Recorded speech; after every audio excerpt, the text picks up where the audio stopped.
대한민국 최고의 애널리스트와 함께합니다. 한경 베스트 애널리스트 투자 전략. 오늘은 음식료 업종의 베스트 애널리스트 모셨습니다. 메리츠증권의 김정욱 연구위원 나오셨습니다. 어서 오세요. 안녕하세요. 네, 항상 저희에게 음식료와 관련해서 인사이트를 주고 계신데 이번에도 또 베스트 애널리스트에 선정이 되셨어요. 수상 소감 한마디 부탁드려도 될까요?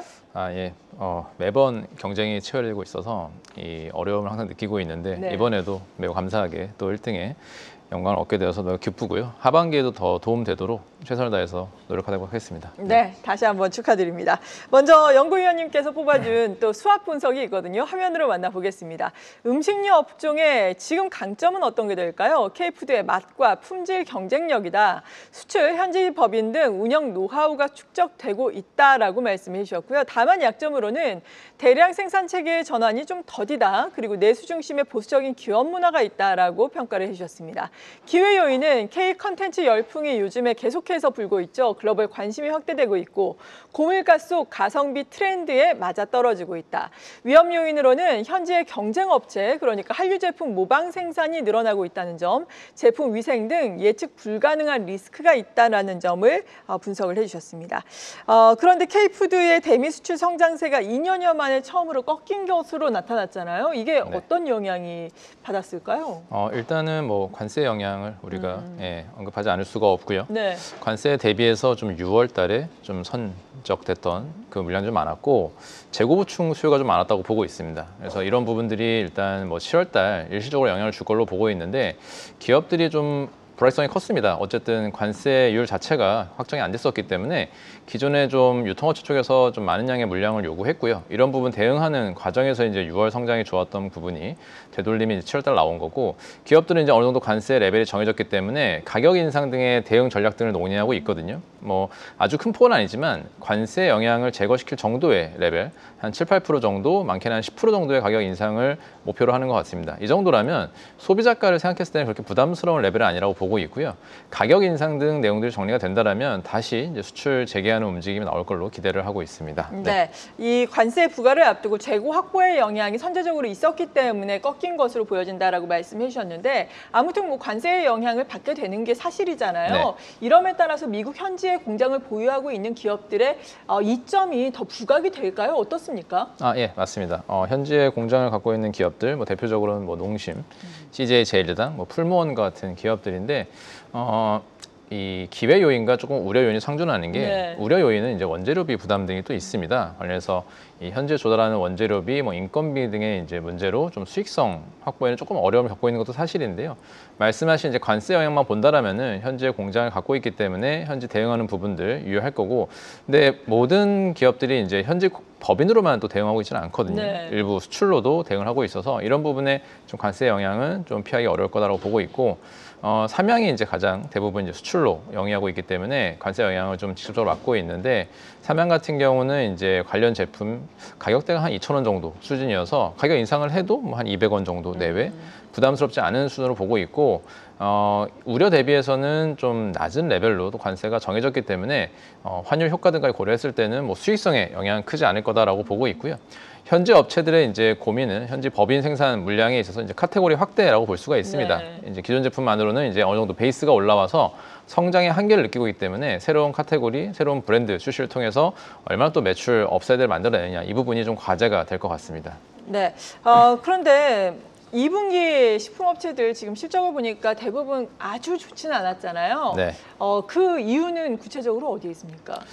일단 우리가 뭐 소비 경기 둔화를 빼놓을 수가 없고요. 2분기까지는 내수 소비가 좋지는 않았습니다. 오히려 뭐 선거와 같은 이슈도 이제 연휴가 생겨버리면서 내수 소비에는 크게 부양할 만한 이슈가 아니었고 또 정책적인 불확성이 있었기 때문에 소비자들의 소비 심리 또한 좋지 않았거든요. 이런 부분들이 하반기 들어서 많이 좀 개선이 되고 있기 때문에 3분기 이후에는 뭐 소비 심리의 개선까지 고려해 볼 수가 있을 것 같고 이 내수에서는 이 고물가 상황이 계속 장기화 되고 있습니다. 우리가 물가 상승률이 둔화되었다고는 하지만 여전히 상승세를 이어가고 있기 때문에 소비자들의 체감하는 물가 부담은 20년도와 비교했을 때 가공식품은 약 30% 정도, 그다음에 신선식품은 한 40%, 외식도 한 40~50% 정도 부담이 있기 때문에 이 부분에 이제 소비자 대응 방식이 소비량 자체를 좀 줄이고 있거든요. 고물가 시대의 좀 대응 방식이 소비량 자체를 좀 줄이면서 대응하고 있기 때문에 이 부분들이 기업들한테 영향을 좀 미쳤고요.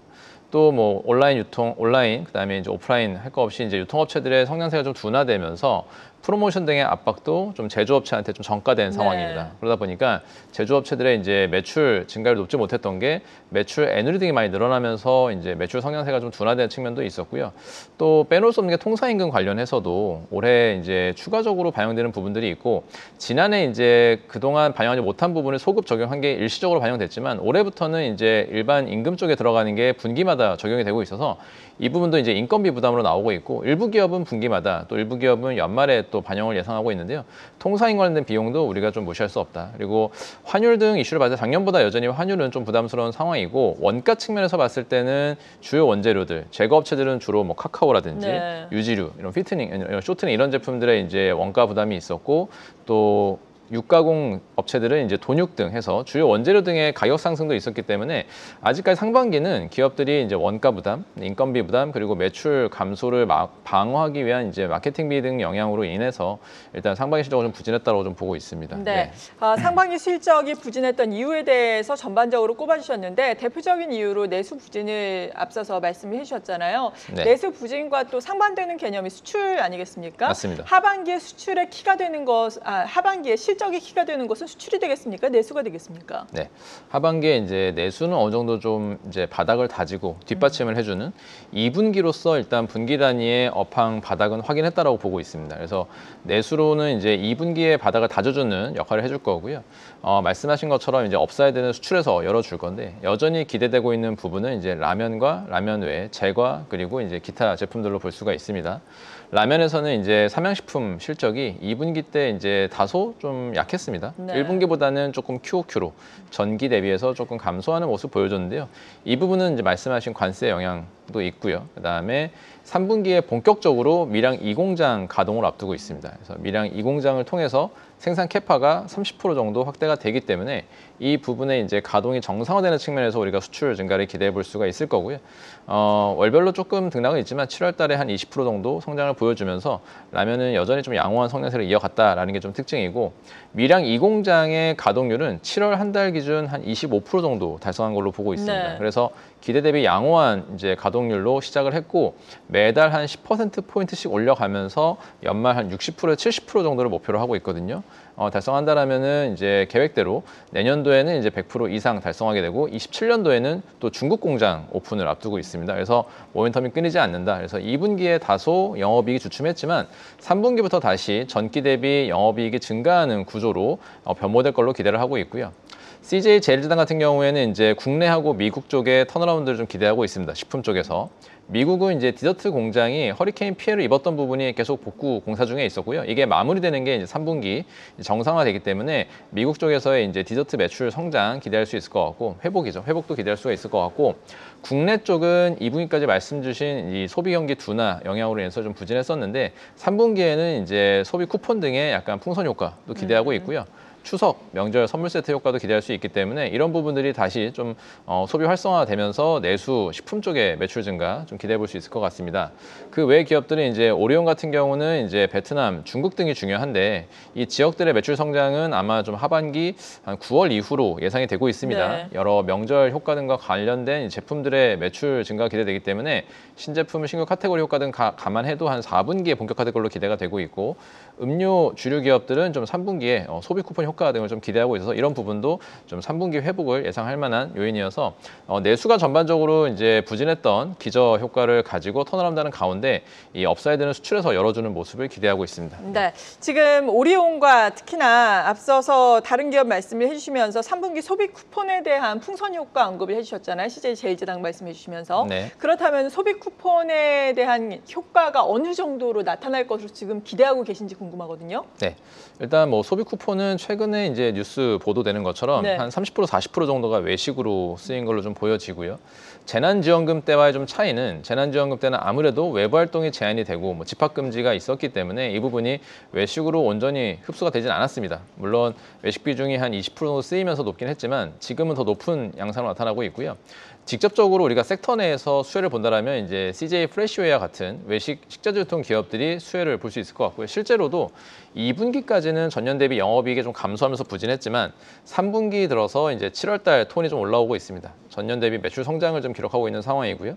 또 외식 이외에도 급식 같은 경우도 병원 파업 등의 기저가 있기 때문에 CJ 프레시웨어가 이제 2분기까지는 이제 실적 부진 모습이었으나 3분기부터는 이제 전방 시장의 회복과 그다음에 기저 효과로 인해서 외식 그리고 외식 식자재 유통과 급식 서비스 부분의 턴어라운드 기대할 수 있다는 점이 가장 큰 포인트라고 할 수가 있고 이어서 이제 풍선 효과 말씀드린 부분은 다소 이제 영향이 이제 플러스 마이너스가 좀 혼재되어 있는 게 주로 오프라인 대형 유통업체들과 거래를 많이 하기 때문에 근데 대형 오프라인 유통업체들은 이 소비 쿠폰의 사용처가 아니게 되죠. 그렇죠. 그래서 좀 일시적으로 뭐 7월 달까지는 조금 마이너스 영향이 있을 수 있을 것 같고요. 다시 8월 달에 좀 되돌림이 나오는 이런 부분이 기대하고 있고 그 외에 이제 기업들은 이제 풍선 효과 측면에서 전반적으로 좀 소비 여력이 늘었으니 소비량 자체가 좀 늘어나는 이런 효과들을 기대하면서 간접적인 수혜를 기다리는 거는 이제 식품 제조업체들이라 볼 수 있고 외식이 돌아섰기 때문에 조금 더 직접적으로는 주류 음료 업체들이 좀 더 수혜를 받지 않을까 기대를 하고 있습니다. 식품보다는. 네, 그렇군요.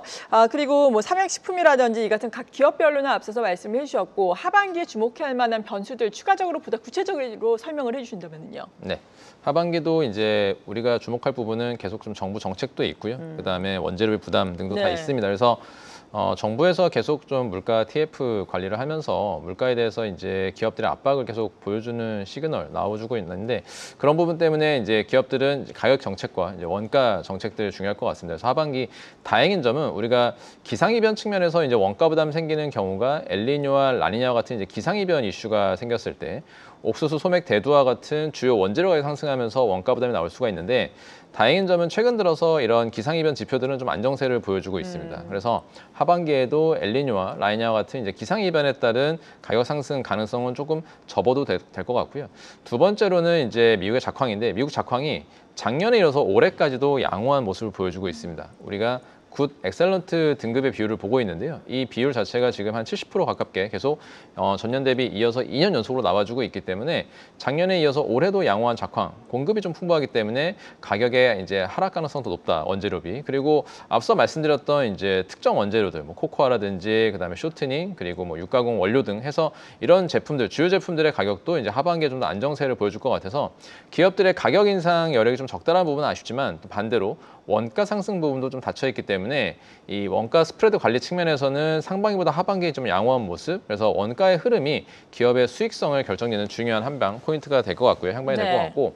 그다음에 이제 말씀드린 것처럼 이제 수출 성과들이죠. 그래서 하반기에 신제품, 그다음에 신규 라인 등 효과로 인해서 불닭볶음면이 이제 이 공장 가동률 얼마나 빨리 올라와 줄지, 그리고 이게 기존의 이제 공급 쇼티지 상황에서 이 수요 초과 상황을 어떻게 좀 대처해 나가는 부분들이 좀 중요할 것 같고, 농심의 이제 신라면 투움바 출시한 지가 이제 한 3개월 됐습니다. 그래서 이 하반기 3분기부터는 이제 우리가 재고 이슈가 없는지도 점검을 해봐야 되고요. 신라면 투움바와 같은 이제 신규 브랜드의 이제 글로벌 확장, 그리고 이제 마케팅 비용들을 2분기에 많이 집행했기 때문에 이 성과들을 3분기에 확인하는 부분이 중요할 것 같습니다. 그리고 이제 주류 업체들은 이제 전반적으로 좀 소비가 좀 부진했던 전반기를 지나고 이제 하반기에 들어오면서 소비 쿠폰 등 이제 회복 효과를 기대하고 있는데요.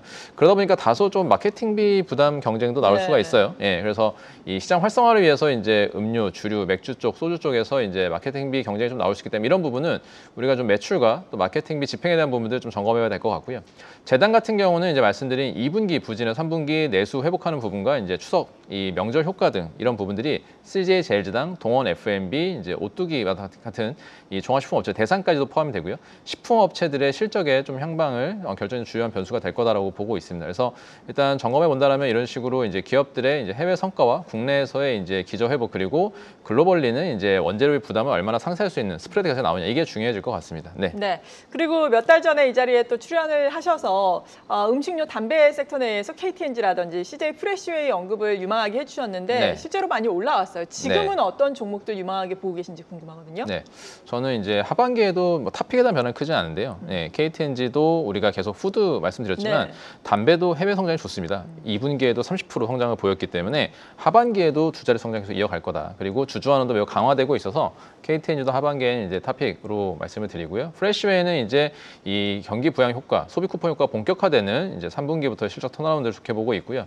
그래서 KTNG, 삼양식품, CJ 프레시웨이를 좋게 보고 있는데 추가적으로 이제 그동안 좀 소외됐던 기업 중에는 CJ 제일제당이 2분기 이제 그 실적 부진을 뒤로 하고 3분기에 이제 내수 턴어라운드, 4분기에 추가적으로 식품 이외 사업과에 올라오는 걸 봤을 때는 제당은 이제 지금 주가에서는 이제 밸류에이션 매력을 느낄 만한 시기다라고 보고 있습니다. 그래서 기업들은 이제 하반기에도 음식료 기업들 이제 컬러는 명확하게 주주환원, 강화된 주주환원 또는 해외 쪽의 고성장 이렇게 명확한 컬러가 있는 기업들이 주목을 받을 걸로 예상을 하고 있습니다. 네. 어제 어려운 시장에서도 음식료는 많이 선전을 했고 오늘 같은 경우에도 물론 오늘 시장은 좋지만 음식료가 동반 상승을 하고 있거든요. 음식료주에 대해서 하반기에 투자 전략 전반적으로 세워주신다면요. 네, 하반기에도 음식료는 말씀드린 이제 주주환원 그리고 해외 성장으로 이제 이 컬러가 명확한 기업들로 우리가 집중해야 되는 시기라고 보고 있습니다. 그래서 음식료 전반으로 이제 기업을 뿌리기보다는 이 명확한 이제 전략들이 있는 주주환원에서는 이제 사주 매입 소각 같은 그리고 정책적인 효과들이 있을 거고요. 해외 성장에서는 이제 특히 미국하고 유럽을 중심으로 한 주요 카테고리 성장 이런 기업들을 주목하는 집중 투자가 맞다고 좀 보고 있습니다. 네. 네, 잘 알겠습니다. 한경 베스트 애널리스트 음식료 부문의 1위를 차지하신 메리츠증권의 김정욱 연구위원과 오늘 이 시간 함께했습니다. 고맙습니다. 감사합니다. 계속해서 다양한 경제 이슈를 알고 싶다면 구독과 좋아요, 알림 설정 부탁드립니다. AI 캐스터 권미정이었습니다.